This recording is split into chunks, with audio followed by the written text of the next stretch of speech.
लोग उम्मीद करते हैं बहुत अच्छे होंगे और आपकी स्टडी काफ़ी अच्छी चल रही होगी। अब देखिए हम आपके लिए कितनी मेहनत से इतना एफर्ट लगाकर इतने सारे लेक्चर क्लासेस, वीडियोज, अपडेट्स, बहुत सारी चीज़ें लेकर आते हैं और ऐसा ना हो कि आप कोई अपडेट्स आपसे मिस हो जाए। तो चेक कर लो चैनल सब्सक्राइब अभी तक हुआ है या नहीं हुआ है। नहीं हुआ है तो क्या करना है, अंगूठा है ना, लगाओ, सब्सक्राइब करो, बेल आइकन क्लिक करो, बात खत्म। चलिए आज हम बात करते हैं चैप्टर 3 के। हम लोग नेक्स्ट पार्ट पर हैं।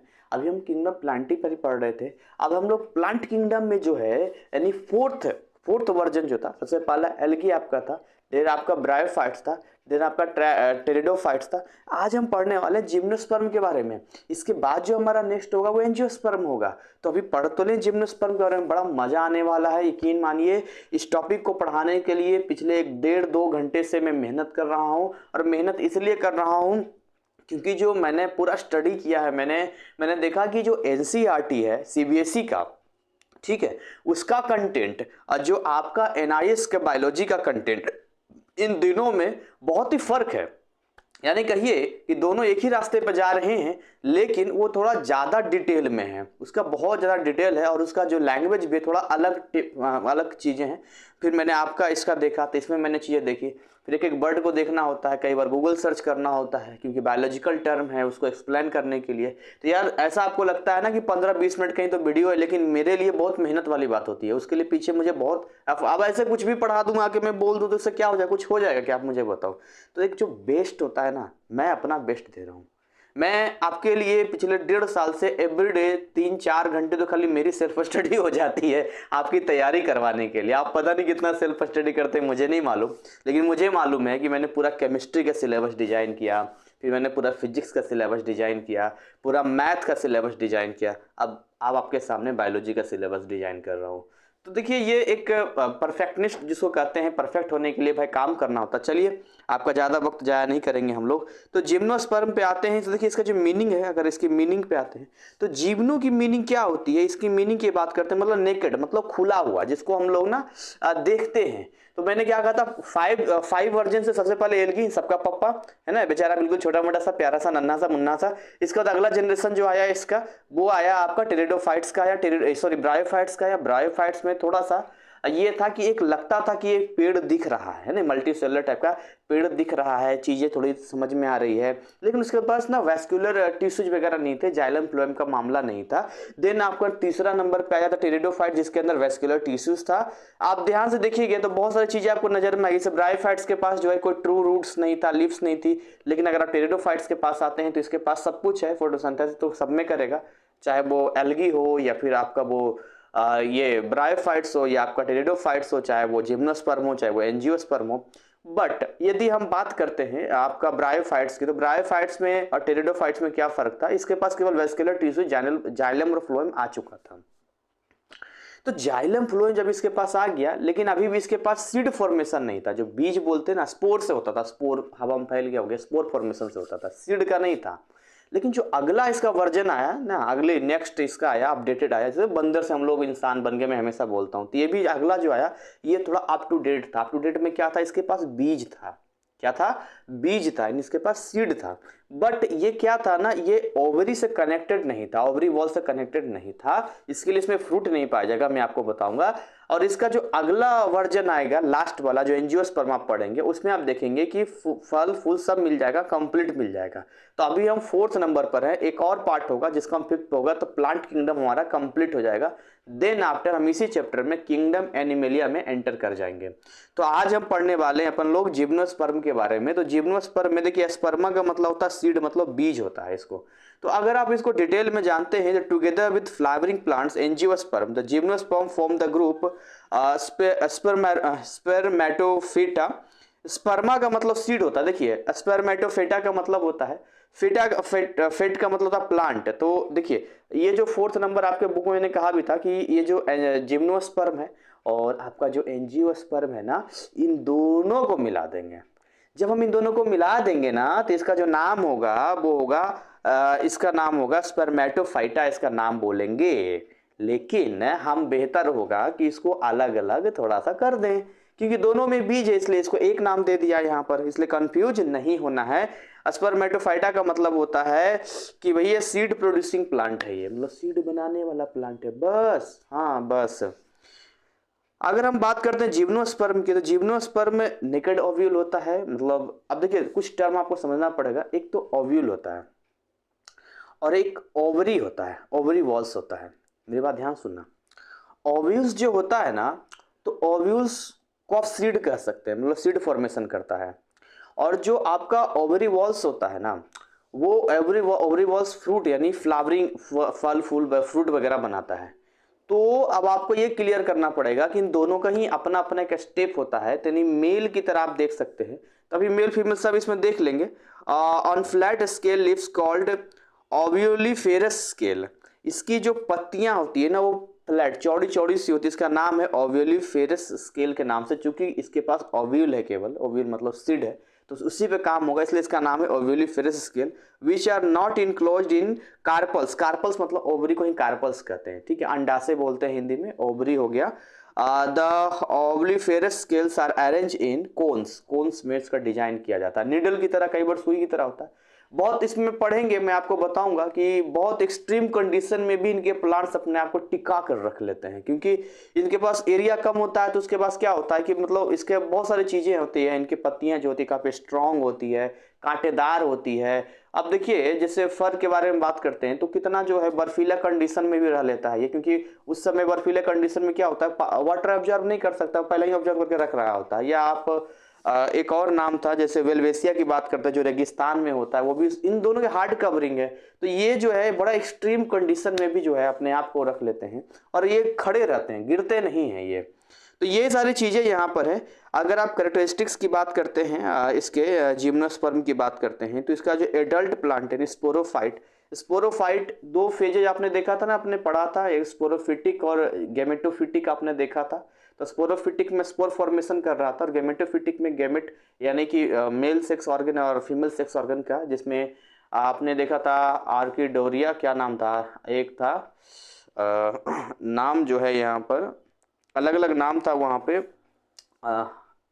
आर्किगोनिया नाम था फीमेल का, और आर्किटेरिडिया शायद मेल पार्ट का था, ऐसा कुछ नाम था। तो इसमें हम लोग पॉइंट बाय पॉइंट बात करते हैं। द एडल्ट प्लांट जो होता है उसके पास स्पोरोफाइट एक टॉल लकड़ी, पेरेनियल ट्री का मतलब सदाबहार होता है ना, सदाबहार है, 12 मासी जिसको हम लोग कहते हैं। और कई बार झाड़ियां भी आप देख सकते हैं, एवर ग्रीन हो गया। और इसका स्टेम जो होता है वो ब्रांच ब्रांच टाइप का होता है, और रियली आपको अनब्रांच दिखता है, जैसे साइकस में देखते हैं वो अनब्रांच होता है, साइकस में देखेंगे तो वहाँ ब्रांचेज वगैरह आपको नहीं मिलेगी, ठीक है। इसके अलावा लीव्स में भी सिंपल, यानी कि पाइनस में जाएंगे तो पत्तियां आपको सिंपल मिलेगी, और कंपाउंड भी होता है, जैसे साइकस में जाएंगे तो कंपाउंड होगा। मैं डायग्राम आपको दिखा देता हूँ यहाँ पे, देखिए ये सारे डायग्राम आपको यहाँ पर दिख रहे हैं। यहाँ पे पहला वाला जो है वो आपका पाइनस का है, और दूसरा वाला जो है वो आपका साइकस का है यहाँ पर। तो इस तरह से देखते हैं, एक तो पत्तियां होती है वो इस तरीके से होती है कि जो पेटियोल होता है ना, जैसे जहाँ से ये आया पत्ती, यहाँ से फिर ये इस तरह से कनेक्ट होता है। तो अगर एक पेटियोल से केवल एक पत्ती, एक लीफ कनेक्ट होती है, तो उसको जो हम लोग सिंपल लीफ कहते हैं। और एक पेटियोल से अगर बहुत सारे पत्तियां कनेक्ट होती है, मल्टीपल लिप्स कनेक्ट होते हैं, तो उसको हम लोग कंपाउंड लिप्स के नाम से जानते हैं। तो यहाँ पर जो है सिंपल और कंपाउंड दोनों ही केसेस में आपको देखने को मिलता है। जैसे कि आप पाइनस का फिगर देख रहे हैं, एकदम सीधा भाग गया, देख रहे हैं एकदम सीधा है ये। और उसी तरीके से आप देखते हैं, अगर इसका ऊपर में दिखा साइकस का देखते हैं, तो साइकस का गया और इस तरीके इसमें कोई ब्रांच वगैरह आपको नहीं दिख रहा, पत्ती ही पत्ती खाली आपको दिख रहा है। कहाँ आपको इसमें दिख रहा है, ये दिख रही है ये सब खाली पत्ती ही पत्ती दिख रहा है। इसमें देखिए ब्रांच ब्रांच सब बना हुआ है। यहाँ पर आराम आराम से समझते चलते हैं, मजा आएगा, और मेरी कोशिश रहती है कि आपको क्लास में ही याद हो जाए, ठीक है। चलिए आगे हम लोग बात करते हैं यहाँ पर। तो आपने देख लिया कि भाई सिंपल और कंपाउंड का यहाँ पर होता है। नेक्स्ट हम बात करते हैं लीव्स में भी डिमॉर्फिक ऑफ वन काइंड ओनली। डिमॉर्फिक का मतलब होता है, जैसा कि मैंने लिखा था कि दो अलग अलग रूपों में उपस्थित होना, मतलब अलग अलग रूपों में। तो यहाँ पर आप देख रहे हैं सिंपल भी है, कंपाउंड भी है। तो यहाँ पर लीव्स जो है डिफॉर्मिक है, मतलब ऐसा नहीं केवल एक काइंड का है। यहाँ पर जैसे आप देखते हैं साइकस के केस में, तो वहाँ पर कोई ब्रांच आपको नहीं मिलता, जबकि अगर आप इसमें देखते हैं पाइनस में देखते हैं, तो यहाँ पर आपको ब्रांच मिलता है। Foliage leaves are large green, simple और पिनेटली कंपाउंड इसको बोल सकते हैं। पिनेटली कंपाउंड वही आपने देखा था जो कि ब्रांच में जाता था, ब्रांच में जाने के बाद जो है उसमें निडल सुई की तरह कर लेते हैं और फिर ग्रो करते हैं। ड्वार्फ सूट यानी कि ये जो फिर ना बौना टाइप का हो जाता है, फिर ये बहुत बड़े बड़े नहीं हो सकते। ड्वार्फ मतलब बौना होता है इसका, जैसे पाइनस का, या directly born on the main trunk in the cycas. Cycas में बिल्कुल मेन ट्रंक है, पिक्चर फिर से दिखाऊं क्या, देखिए इसमें बिल्कुल मेन ट्रंक है, देखिए इसको ट्रंक कहते हैं, ये वाला एकदम सूढ़ की तरह एकदम मेन ट्रंक गया और यहाँ पर मुड़ गया। जबकि पाइनस में जाने के बाद यहाँ पर जो इस तरह से फिर यहाँ जा रहे हैं। तो ये अगर आप इन ब्रांचेज को भी देखेंगे यहाँ पर तो ड्वार्फ मिलेगा, ऐसा नहीं कि बहुत बड़ा बड़ा ब्रांच आपको मिलेगा, नहीं, ब्रांचेज छोटे छोटे ही ब्रांच आपको मिलेगा। देखते हैं आम वगैरह पेड़ में बड़ा बड़ा ब्रांच होता है, लेकिन इसमें वो बड़ा बड़ा ब्रांच आपको नहीं दिखेगा। खैर इसमें तो ब्रांच होता ही नहीं है, और इसमें ब्रांचेज हैं लेकिन ड्वार्फ सूट है, मतलब ऐसा नहीं कि बहुत बड़ा बड़ा इसके रहते हैं। रूट और सूट अपना रूट सिस्टम जो होता है नीचे का होता है, सूट ऊपर वाला होता है, तो ऊपर का सारा हिस्सा इसमें कंक्लूड हो गया यहाँ पे। इसके अलावा जो है vascular bundles in stem are arrange in ring and so secondary growth है। तो वेस्कुलर बंडल्स का मतलब जानते हैं, वेस्कुलर टिश्यू इसके पास पाया जाता है, मतलब कि जाइलम और फ्लोएम प्रॉपर तरीके से पाया जाएगा, और एक बंडल में सेकेंडरी ग्रोथ आप कर सकते हैं। एक ग्रोथ तो आपका खैर ऐसे करके ग्रोथ होगा, इसको प्राइमरी ग्रोथ हो गया। सेकेंडरी ग्रोथ कुछ इस तरीके से होता है, इस तरह से ना, गोल गोल गोल गोल गोल गोल इस तरह जाता है यहाँ पर। अब अगला बात हम करते हैं जिम्नोस्पर्म के बारे में कि कौन सा कोन्स होता है। बाकी के वर्ड आपको गिनेटम वगैरह चीजें नहीं समझ में आएगी, तो इसके लिए मैंने छोटा सा एक नोट्स टाइप का बनाया है जो मैं आपके साथ शेयर करने वाला हूँ, बताने वाला हूँ। इसके पहले मैं कुछ देख लेता हूँ, कुछ और चीजें हैं। हाँ, जैसे इनके अगर आप बीज की बात करते हैं, क्योंकि मैं कॉपी मेंटेन करता हूँ तो भाई कॉपी मेरे पास हमेशा रहती है, तो इसमें मैंने कुछ चीजें नोट की है। जैसे कि मैंने नोट किया है इसमें कि इसमें बीज, इसका बड़ा अजीब बात है, फर्टिलाइजेशन से पहले आप बीज को देखिए तो वैसा ही दिखेगा, और फर्टिलाइजेशन के बाद बीज को देखिए तो ऐसा ही दिखेगा, कोई फर्क ही नहीं यहाँ पर है ना। जैसे अब देखते हैं बहुत सारे एक्टर है, अनिल कपूर पहले भी फिट लगते थे, आज भी फिट लगते हैं, या कई लोगों को देखा होगा तब भी ऐसे दिखते थे, अब भी ऐसे ही दिखते हैं। अरे आप में तो कोई चेंज ही नहीं हुआ है नहीं। इसके अलावा जो है सीड प्रोड्यूस तब होगा इसमें, तभी होगा जब इसमें फर्टिलाइजेशन होगा। फर्टिलाइजेशन का पूरा स्टेप मैं आपको बताऊंगा, मैं ज़्यादा टाइम आपका नहीं लेना चाहता हूँ, शॉर्टली में ही निकलूंगा, थोड़ा सा वक्त और मुझे दे दीजिए। इसका टैप रूट होता है ना, ये एक्स्ट्रा जानकारी मैंने एनसीईआरटी से निकाल ली है, तो मैंने सोचा थोड़ा यहाँ काम कर जाए।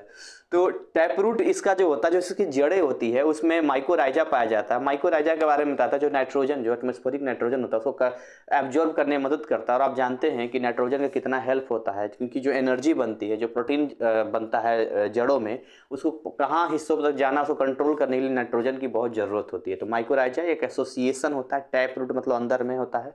इसके अलावा जो है आप देखेंगे तो सिंपल इसका लिए बता दिया, पत्तियां कांटेदार वगैरह सारी चीज़ें बता दिया, ठीक है। अब आगे हम लोग बात करते हैं नेक्स्ट आपका मैं आपको लेके चलता हूं अपने उस छोटे से प्यारे से नन्हे से मुन्ने से नोट्स के पास। अरे भाई नोट्स खुल जाए। अच्छा, कुछ पेड़ का नाम दिखाऊं? पेड़ पेड़ पेड़ पेड़ पेड़ पेड़ पेड़ पेड़ पेड़ जैसे जैसे जैसे जैसे जैसे जैसे जैसे ये वाला तो खैर आपने पिक्चर देख ही लिया है। अब ये आपको दिख रहा है ना, ये कौन सा पेड़ है? तो ये देखिए मैंने यहाँ लिख रखा है, यहाँ पे लिख रखा है सीडर ट्री है, ये सीडर का ट्री है ये। और ये कौन सा ट्री है? ये हम ना, इसका जो ट्री है ये सेक्विया ट्री है इसका। मैं एक बार देखूं कहाँ मैंने लिखा है, हाँ यहाँ देखिए, ये आपका जो पेड़ आपको दिख रहा है ये सिकोया ट्री इसको कहते हैं। ये जो पेड़ आपको दिख रहा है ये आपका सिकोया ट्री है। इसके बाद जो पेड़ आपको दिख रहा है ये सीडर है, इसको देवदार कहते हैं। देवदार की लकड़ी का यूज बहुत जगह होता है, तो देवदार होता है यहाँ पे। इसके अलावा इसको टिम्बर कहते हैं। जिन लकड़ियों का इस्तेमाल जो है इमारत में यानी कि घर में लकड़ी मतलब दरवाजे कुर्सी वगैरह बनाने में काम आता है, तो इस तरह की लकड़ियों को टिम्बर हम लोग कहते हैं। तो कुछ चीज़ें थी जो मैंने आपको दिखा दिया। अब यहाँ पर आते हैं, आपको समझना पड़ेगा। सर क्या समझना है, ऐसे तो पढ़ने में मज़ा आता है, थोड़ा इजी करके बताइए सर। इजी बायोलॉजी ना हार्ड लगता है, तो हार्ड तो तब लगेगा ना जब आप खुद से पढ़ोगे, तो ऑब्वियसली आपको नहीं समझ में आएगा। मैंने तो 2-3 घंटे के स्टडी के बाद निचोड़ करके तब भी मुझे एक्सप्लेन करने में 15-20 मिनट तो आराम से लग जाता है। देखिए इसमें सबसे पहले यहाँ लिखा हुआ है, यहाँ पर हेट्रोस्पोरस होता है, यानी कि जो आपका जिम्नोस्पर्म में वो हेट्रोस्पोरस होता है। अब हेट्रोस्पोरस का मीनिंग, स्पोर का मतलब ही होता है स्पोर होना, बट इसमें एक चीज जो आपको ये देखने को मिलेगी कि इसमें फर्टिलाइजेशन होगा। कैसे होगा समझिएगा मेरी बात ध्यान से। तो हेट्रोस्पोरस में इसके ना 2 बेटे हैं, एक इसका लड़का है, एक इसकी लड़की है। लड़के का नाम होता है माइक्रोस्पोर और लड़की का नाम है मेगास्पोर। मेगा कहाँ गई बेटी मेगा? हाँ पापा मैं यहीं पर हूँ, आ रही हूँ। हो गया। तो यहाँ पर इसको दोनों ही हिप्लॉइड होता है, मतलब माइक्रोस्पोर भी हिप्लॉइड होता है और मेगास्पोर भी क्या होता है, हिप्लॉइड होता है। देखिए बार बार आ रहा है हिप्लॉइड डिप्लॉइड हिप्लॉइड डिप्लॉइड। तो हिप्लॉइड एक मियोसिस और मिटोसिस दोनों चीजें आ रही है। तो हिप्लॉइड का मतलब सिंगल सेट ऑफ क्रोमोसोम और डिप्लॉइड का मतलब double set of chromosome. Meiosis का मतलब होता है कि जब डिवीजन करेगा उसको तो 4 न्यू डॉटर सेल्स बनाएगा वो डिवीजन के बाद, और मिटोसिस का मतलब था कि डिवीजन के बाद केवल 2 ही बनाएगा। तो कई जगह पर मियोसिस होता है, कई जगह पर मिटोसिस होता है। तो ये आपको ध्यान देना पड़ेगा यहाँ पे। तो ध्यान देना, जो इसका लड़के का नाम है उसका नाम है माइक्रोस्पोर, लड़की का जो नाम है वो मेगास्पोर नाम है। ये आपकी बुक में इस तरीके से नहीं दिया है, ना आपको समझ में आएगा, लेकिन मैं आपको समझाने की पूरी कोशिश कर रहा हूं, इसलिए आप यहाँ पर ध्यान देंगे। चलिए आगे बात करते हैं। ओके, वैसे मैंने जो छोटे बच्चों से मिलने में बड़ा मजा आता है ना। जैसे करके मैं आवाज बदल दूँ के बहुत बात करता हूँ तुमसे, डोरेमोन डोरेमोन तुम तो यहाँ पर हो, तुम यहाँ पर क्या कर रहे हो, बोलेगा तो बच्चे पहले से देखेगा। अगर उसने डोरेमोन नहीं देखा है तो, डोरेमोन देखा है तो वो खुश हो जाएगा, हाँ हाँ ठीक है ठीक है, फिर से बोलो, अरे सोचेगा तुम तो यहाँ पर क्या कर रहे हो। फिलहाल यहाँ पर आते हैं। देखिए यहाँ पर जो है हम लोग इसको समझते हैं, जैसे कि मैंने आपको बताया था, focus come here come here come here. Topic पे आते हैं हम लोग। हेट्रोस्पोरस, बीच बीच में ब्रेक लेता हूँ टेंशन ऐसे करके। तो हेट्रोस्पोरस क्या होता है? हेट्रोस्पोरस को जैसे कि मैंने आपको बताया कि एक इसका लड़का है, किसकी लड़की है ना। लड़की का जो नाम है वो उसका माइक्रोस्पोरस, लड़की का जो नाम है वो मेगास्पोर। अब आपको ये समझना है कि डायरेक्ट ये चीजें नहीं आई हैं, मतलब ऐसा नहीं कि ये हेट्रोस्पोर है डायरेक्ट ये चीजें आ गई, नहीं, इसके कुछ स्टेप है। मैंने 3 स्टेप में समझाने की कोशिश किया, मतलब 3 स्ट्रक्चर बना के दिखाया है। एक तो मैंने आपको डायरेक्टली बता दिया। अब देखिए हेट्रोस्पोरस के अंदर पाया जाता है स्पोरोफिल। क्या पाया जाता है? स्पोरोफिल पाया जाता है। स्पोरोफिल के अंदर पाया जाता है स्पोरेंजेनिया, ठीक है। और स्पोरेंजेनिया के अंदर पाया जाता है फिर माइक्रोस्पोर और मेगास्पोर। ध्यान रहेगा मेरी बात आपको, हेट्रोस्पोर के स्पोरस के अंदर पाया जाएगा स्पोरोफिल। स्पोरोफिल के अंदर पाया जाता है स्पोरेंजेनिया, ठीक है, स्पोरेंजेनिया। और स्पोरेंजेनिया के अंदर होता है माइक्रोस्पोर और मेगास्पोर। क्लियर? Hello, clear? यानी कि माइक्रोस्पोर और मेगास्पोर जिस घर में रहते हैं उस घर का नाम है स्पोरेंजिया। स्पोरेंजिया उस घर का नाम है। और वो घर जिस इलाके में आता है उसका नाम है स्पोरोफिल। और वो स्पोरोफिल जिस देश में आता है उसका नाम है हेट्रोपोरस। बात खत्म। चलिए आगे बात करते हैं हेट्रोस्पोरस के बाद। तो एक बात समझ में आ गई कि स्पोरोफिल होगा, देन आफ्टर स्पोरेंजिया होगा। तो इसी में हम डिवाइड कर लेंगे मेल का और फीमेल का, ठीक है। तो इस तरीके से देखिए मैंने यहाँ डिवाइड करने की और बताने की पूरी कोशिश किया है। जैसे अगर हम मेल पार्ट की बात करते हैं तो मेल पार्ट में मैंने आपको पहले ही बता दिया था कि हेट्रोस्पोरस के अंदर पाया जाता है स्पोरोफिल, स्पोरोफिल के अंदर पाया जाता है स्पोरेंजिया, और स्पोरेंजिया के बाद जो है आपको जो है ये सारे आगे का पाया जाता है। तो सबसे पहले आप देखिए स्पोरोफिल भी 2 भागों में बटेगा, मेल और फीमेल में। तो मेल में आएगा तो इसको क्या बोलेंगे हम लोग? माइक्रोस्पोरोफिल। क्या बोलेंगे? माइक्रोस्पोरोफिल बोलेंगे। और अगर फीमेल में होगा तो क्या बोलेंगे? मेगास्पोरोफिल। क्या बोलेंगे? मेगास्पोरोफिल के नाम से जानेंगे। क्लियर हो रहा है मेरी बात? ये सर क्लियर हो रही है। अब ध्यान से आप देखेंगे जरा कि ये जो माइक्रोस्पोरोफिल है इसके अंदर क्या रहेगा, ये क्या बनाएगा? तो ये बनाएगा आपको माइक्रोस्पोरेंजिया, क्योंकि वहां तो खाली स्पोरेंजिया लिखा था। और ये जो मेगास्पोरोफिल है ये क्या बनाएगी? मेगास्पोरेंजिया। तो माइक्रोस्पोरेंजिया और मेगास्पोरेंजिया, एक मेल और एक फीमेल की हम लोग बात कर रहे हैं। अच्छा, ये जो माइक्रोस्पोरेंजिया है ना, ये आप कह सकते हैं कि ओविल का स्ट्रक्चर होता है, ये है ना, ओविल का स्ट्रक्चर होता है। एक बात और कुछ नाम से ध्यान दे दूं, जो मेगास्पोरेंजिया होता है उसको कुछ और नाम से भी जानते हैं। जैसे इसको हम लोग फीमेल स्टोरोबिली या फीमेल कोन के, CON, स्टोरोबिली की या कोन के, ये एक ही बात है। तो फीमेल स्टोरोबिली या फीमेल कोन के नाम से जानते हैं। अच्छा, ये दोनों ही केसेस में चाहे आप माइक्रोस्पोरेंजिया ले लीजिए या फिर आप मेगास्पोरेंजिया ले लीजिए, ये दोनों ही मियोसिस करते हैं। हालांकि बीच में और भी स्टेप है, जो आप कंफ्यूज हो जाएंगे मैं आपको बताऊंगा। तो डिटेल में जाने से छोड़िए, मैं आपको मोटा मोटी बता रहा हूँ। इतना भी नहीं आपके बुक में दे रखा है, लेकिन फिर भी मैं आपको समझा रहा हूँ क्योंकि ये नेसेसरी है। ऐसा नहीं कि मैं एक्स्ट्रा पढ़ा के बहुत अपने आप का नाम कमा रहा हूँ, ये नेसेसरी सर, ये समझ में आएगा तभी आपको वहाँ समझ में आएगा। तो यहाँ पर देखिए ये जो बनाएगा, ये बनाएगा आपका मेल जेमेटोफाइट। हेलो, मेल जेमेटोफाइट कौन बनाएगा? तो मेल वाला पार्ट बनाएगा। और ये इधर क्या बनाएंगे? ये बनाएंगे फीमेल जेमेटोफाइट। क्या बनाएंगे? फीमेल जेमेटोफाइट बनाएंगे। अब जब मेल जेमेटोफाइट और फीमेल जेमेटोफाइट बन जाएगा तो एक बात और थोड़ा सुन लीजिए कि जो मेल जेमेटोफाइट होता है वो बहुत छोटा छोटा छोटा छोटा छोटा छोटा सा होता है, जिसको हम लोग पोलन ग्रेन्स कहते हैं। आपने नाम सुना होगा पोलन ग्रेन्स का। और ये जो फीमेल गेमेटोफाइट होता है उसके अंदर 2 आर्किगोनिया होता है। आर्किगोनिया आपने पढ़ा था टेरिडोफाइट्स में भी और ब्रायोफाइट्स में भी कि वो फीमेल पार्ट होता है। अब क्या होता है कि जो पोलन ग्रेन्स है ये हवा के जरिए उड़ के जाता है ऐसे करके, है ना, उड़ के जाता है ऐसे करके, और उसके बाद पहुंचता है किसके पास? ये पहुंचता है फीमेल गेमेटोफाइट के पास। फिर दोनों की शादी होती है, फिर दोनों के बच्चे होते हैं, और उस बच्चे के जो स्टेप है उसमें जाइगोट का फॉर्मेशन होता है। वो जाइगोट फिर इम्ब्रो बन जाता है ना, इसको भ्रूण कहते हैं। ओवरऑल यहाँ पर जो ओव्यूल है वो सीड का फॉर्मेशन कर देता है। ठीक है, तो मुझे उम्मीद है कि भाई आप इतनी चीज़ें समझ गए होंगे, आपको ये चीज़ें समझ में आई होगी। तो कुछ लोगों को ना ये स्क्रीनशॉट वगैरह चाहिए होगा। ये सारी चीज़ें तो इधर साइड हो जाऊं क्या?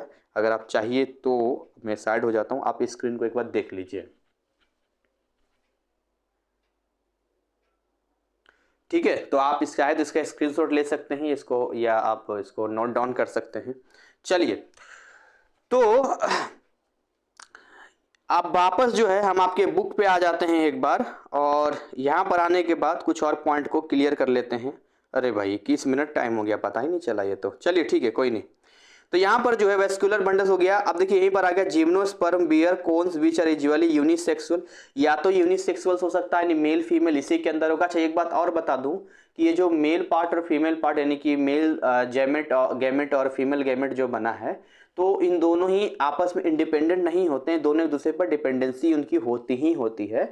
आप ये दिमाग में सेट करना। तो इधर मेल इधर फीमेल ऐसा भी हो सकता है। यहाँ सॉरी यूनिसेक्सुअल मतलब एक ही रहेगा, या तो वो मेल या तो फीमेल है। कई बार जो है बाइसेक्सुअल भी होता है, रेयरली लिखा, रेयरली बाइसेक्सुअल है, जैसे ग्नेटम के अंदर है बाइसेक्सुअली, दोनों चीजें होती हैं। तो आपको संदेश बोलते हैं ना, कुछ पौधों में जो है खाली मेल पार्ट है ना, और कुछ पौधों में खाली फीमेल पार्ट है। तो अब यहाँ से मेल पार्ट से पोलन ग्रेन्स निकलेगा, और पोलन ग्रेन्स निकल के ऐसे ऐसे करके हवा के जरिए जो है ऐसे करके पहुंचेगा इसके पास। लेकिन अगर एक ही पौधे में दोनों ही चीजें रहेगी तो फिर आपस में ही यहीं से यहीं एक्सचेंज करने के लिए आसान हो जाएगा। तो ये आप दिमाग में सेट कर लेना।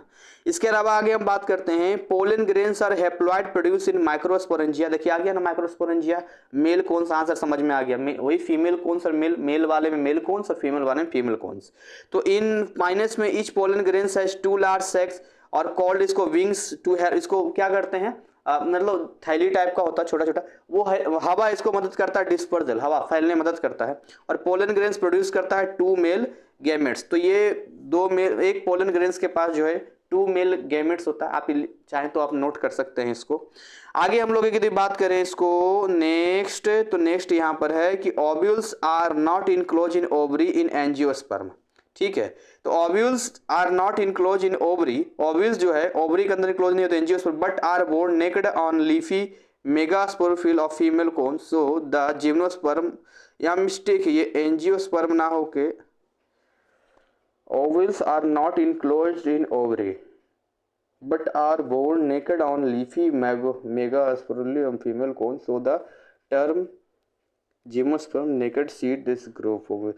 आई थिंक मुझे ऐसा लगता है ये जिम्नोस्पर्म होना चाहिए, है ना, ये जो बर्ड लिखा हुआ, क्योंकि यहाँ पर एंजियोस्पर्म तो हम पढ़ भी नहीं रहे हैं, और एंजियोस्पर्म में तो पूरा सिस्टम होता है। तो आई थिंक ये मिस्टेक है थोड़ा सा, यहाँ पर जो है वो जिम्नोस्पर्म ही होगा। तो मैं इसमें कहने का मतलब ये कह रहा है कि ओवरी जो है, ओव्यूल जो है ओवरी के अंदर क्लोज नहीं होता है।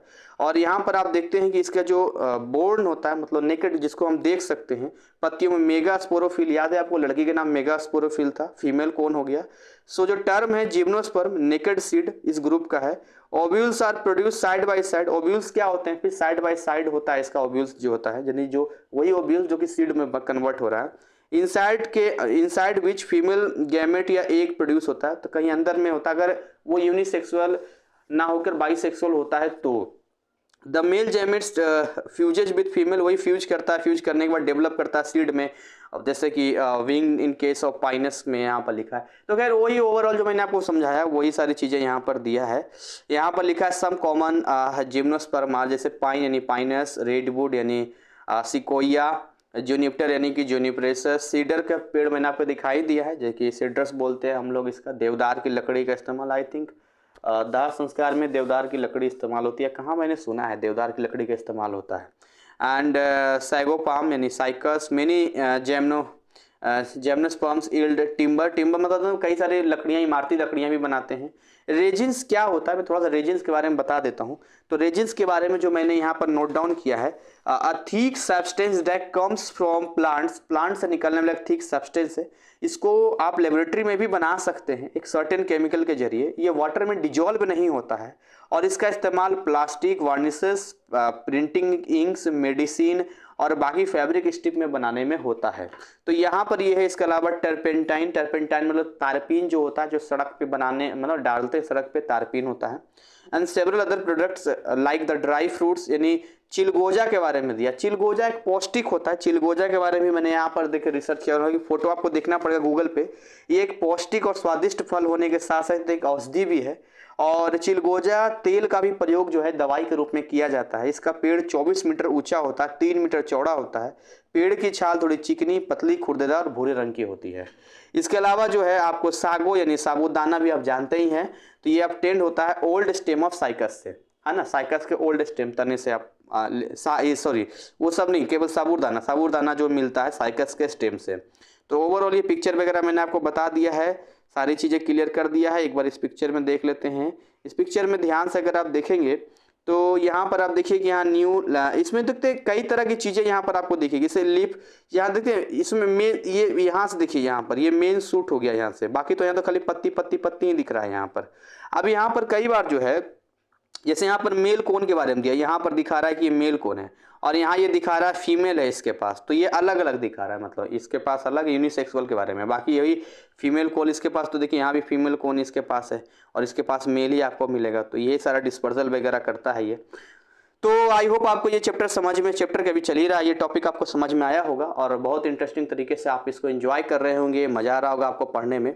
अगला पार्ट जो हमारा होगा वो अगला पार्ट होने वाला है वो एंजियोस्पर्म के बारे में होने वाला है। तो एंजियोस्पर्म हम पढ़ेंगे, मज़ा आएगा एंजियोस्पर्म के बारे में पढ़कर। तो इसलिए मैं कहता हूँ कि आपका बिल नोटिफिकेशन ऑन होना जरूरी है, क्योंकि वीडियोज अपडेट लगातार आते रहते हैं तो आपके पास पहुंच जाएगा। अभी आप यकीन नहीं करोगे, वीडियो बनाने से पहले इतना सर दर्द मेरा कर रहा था, सर लगता है सर फट जाएगा, और वीडियो बनाते रहते कहाँ गया सर दर्द पता नहीं चलता है। तो जब आपका कोई चीज़ पैसन होता है ना, जब आप पैसन में काम करते हैं तो फिर आपको सर दर्द, बुखार, ये सब कुछ नहीं दिखता है। मुझे कितना भी तबीयत खराब हो, मैं जब पढ़ाने का टाइम होता है सब गायब हो जाता है, पढ़ाने के बाद आ जाए। अब पता नहीं वीडियो बंद करने के बाद फिर सर दर्द करे तो अलग बात है, लेकिन अभी फ़िलहाल बिल्कुल मैं फिट हूँ, इसलिए मैं पूरी एनर्जी के साथ दे रहा हूँ। जब पढ़ाई करें आप तो यही सोच के साथ पढ़ाई करनी है आपको। और आप एक चीज़ हमेशा ध्यान देना कि जीवन में अगर आप आज पढ़ाई से इधर उधर हो गए, तो मुझे ऐसे कई सारे लोग मुझे कांटेक्ट करते हैं कि सर अब लगता है ज़िंदगी में पढ़ाई लिखाई ना करके बहुत गलती कर दी, पढ़ाई छोड़ के गलती कर दी, अब फिर से पढ़ना चाहते हैं। तो वो मुझसे सजेशन लेते हैं कि कौन सा सब्जेक्ट लें, तो मैं सजेस्ट करता हूँ, फिर वो आगे बढ़ते हैं। तो बाद में कहते हैं ना कि पछताए क्या करेंगे जब आप चिड़िया चुग गई खेत। तो इसीलिए जो है आप ये मत समझना कि आप विजेता अभी हो तो हमेशा रहोगे, और ये भी मत समझना कि केवल पढ़ा लिखा इंसान ही सफल होता है। आपको पढ़ाई लिखाई से एक आपका माइंड का एक्सरसाइज होता है, आपको मेहनत करने की आदत आती है, आपके जीवन में एक हैबिट आता है, फिर आप किसी फील्ड में सक्सेस हो जाते हैं। जैसे मेरी मेहनत करने की आदत है, तो मैं कोई भी नया टर्म, नया सब्जेक्ट था बायोलॉजी, मैंने देखी, उसमें भी आपको महसूस हो रहा है क्या कि बायोलॉजी मेरा सब्जेक्ट, मेरे जब मैं स्टूडेंट था तो मैंने बायोलॉजी नहीं पढ़ा था, आपको ये फील होने दे रहा हूँ क्या? जितना नॉलेज मैं लेकर आ रहा हूँ, जितना एक प्रोफेशनल टीचर के पास होता है, वो सारी चीज़ें मैं आपको दे रहा हूँ, एक एक टर्म दे रहा हूँ, एक्सप्लेन करके पूरा है, जैसे पोस्टमार्टम करते हैं पूरा मैं आपको दिखा रहा हूँ। तो ये जो मेहनत की आदत होती है ना, वो बचपन से होनी चाहिए, इवन कभी भी आपके अंदर होनी चाहिए। और कुछ दिन तो पढ़ाई करनी है आपको, फिर बाद में मैंने कहा था ना खूब मूवी भी देखो एग्जाम देने के बाद, लेकिन अभी नहीं, अभी पढ़ाई कर लो जितना भी है। और इसी के साथ मैं अपनी वाणी को विराम देता हूँ। अच्छा लगा मेरा एफर्ट, मेरा मेहनत, मेरा वीडियो, मेरी चीज़ें, जो भी वीडियो को लाइक कर देना और बाकी शेयर करना हो तो कर देना, अगर आपको जान पहचान में कोई हो तो। इसी के साथ मैं बाइंड अप करता हूँ। हमारी शुभकामनाएं हमेशा आपके साथ है। Thank you, wish you all the best.